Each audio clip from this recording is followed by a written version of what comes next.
प्रभाग मोठा आहे, त्या ठिकाणी जायचं आहे. गणरायाच्या मंदिराच्या समोर या ठिकाणी या पटांगणामध्ये तुमच्या बरोबर संवाद साधण्याच्या दृष्टिकोनातून ही कॉर्नर सभा या ठिकाणी आयोजित करण्यात आलेली आहे. आपल्या परिसरामध्ये उपस्थित असणारे आणि आपल्या बिल्डिंगच्या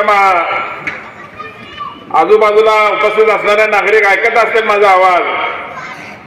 या भागाचा 2017ला मी या ठिकाणी नगरसेवक म्हणून या ठिकाणी काम केलेलं आहे. या 5 वर्षामध्ये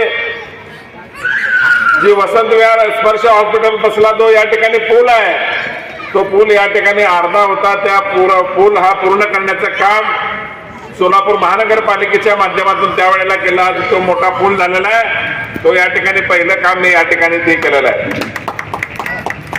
11 रस्ते तत्कालीन पालकमंत्र्यांनी, सध्याचे कृषी मंत्री दत्तामामा भरणे पालकमंत्री असताना 11 रस्ते या गुलमोहर म्हणजे वसंत विहार परिसरामधले रस्ते या ठिकाणी आम्ही केलेले आहोत. त्या जसं आता वैभव सरांनी सांगितलं की प्रत्येक पक्षाचे लोक येत आहेत आणि आम्हाला सांगतात की आम्ही तुमची अडचणी सोडवू, हे काम करू ते काम करू. परंतु गेले 8 वर्ष झालं या भागातील नगरसेवक म्हणून जसं आनंदाला चंदनशिव या भागातून निवडून आले आणि आमचं पॅनल तुम्ही सर्वांनी निवडून दिलं. त्यानंतर बघितलं सर तुम्ही या भागातील कॉन्क्रीट रस्ते असतील, ड्रेनेजचा विषय असतील, या भागात येणारा हा नाल्यावरचा मोठा पूल असेल, या सर्व समस्या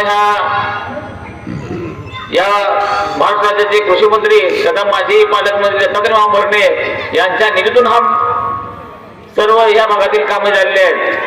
तुम्ही बघितलं आपण त्या प्रसन्न हॉलच्या समोर बरा मोठा उद्घाटनाचा कार्यक्रम घेतला होता आणि आपल्या भागातील बरेचसे रहिवासी या उद्घाटन प्रसंगी उपस्थित होते. स्वतः पालकमंत्री दत्तात्रय भरणे या ठिकाणी आले होते. म्हणजे तुम्हाला सांगण्याच्या गोष्टी एवढ्याच आहे की काम करणारे माणसं कसे असतात आणि नुसतं इलेक्शनच्या टायमाला येऊन तुम्हाला हमी देऊन परत इकडे फिरकून समोर बघत नाहीत. अशा माणसांना जवळ करण्यापेक्षा आनंद चंद्रशिव असतील आमच्यासारखे त्यांच्यासोबत सहकारी नगरसेवक म्हणून गेल्या 5 वर्षामध्ये त्यांना योग्य ते सहकार्य करून आम्ही त्यांच्याशी एकनिष्ठपणाने काम करत राहिलो.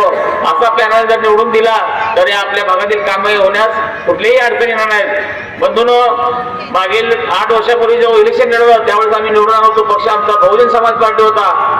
परंतु विरोधी पक्षात राहून देखील आम्ही या ठिकाणी विकास साधण्याचा प्रयत्न केला. आता तर आम्ही या देशाचे या महाराष्ट्र राज्याचे उपमुख्यमंत्री अजितदादा पवार यांच्या राष्ट्रवादी काँग्रेसमध्ये आम्ही काम करत असो. नक्कीच आम्ही सत्तेत असल्या कारणानं विकास कामासाठी मोठ्या प्रमाणात निधी आम्हाला उपलब्ध होणार नाही असं नाही. तर भला मोठा निधी आम्हाला या ठिकाणी अजितदादा यांच्या माध्यमातून मिळणार आहे.